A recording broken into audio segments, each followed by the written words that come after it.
There's some people out there getting upset whenever we say black labor built this country. But we're not making anything up, guys. These are facts. And we're about to present you with the historical receipts. In case you missed it, this is what we mean when we say we built this. Here's a quick history lesson for y'all.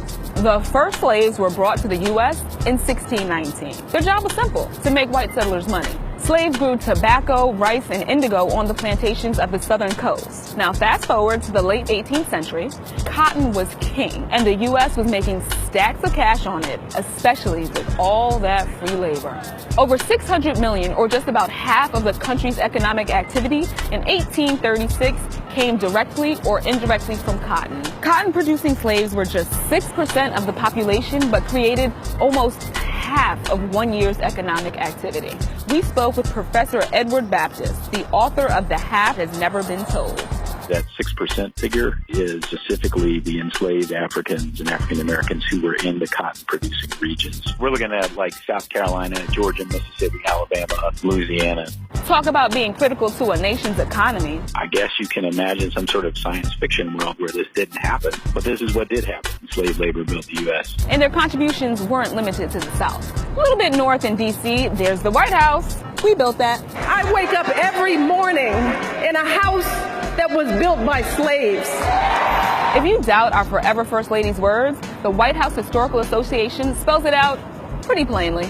Planners turned to African Americans, both enslaved and free, to provide the bulk of the labor that built the White House, the United States Capitol, and other early government buildings. This country's financial center, we built that too.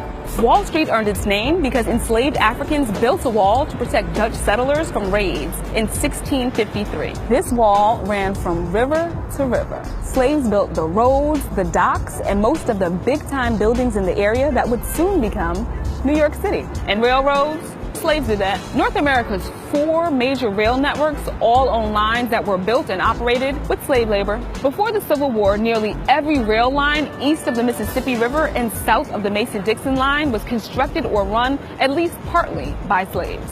You know what else we built? What about that great American music genre? Yes, rock and roll. We built that too. And blues, and jazz, and hip-hop, and pop. America's favorite snack food, that was a black guy behind the potato chip. The ironing board, a sister. The traffic light, yep, he was black. The super soaker, that was a dude named Lonnie.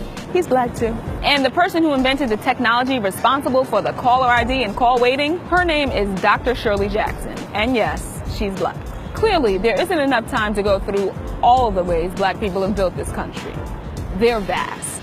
Don't get it twisted. Native American and many immigrant communities have made tremendous contributions to the infrastructure, identity, and imagination of the U.S. as well. So when we say we built this country, we actually mean it.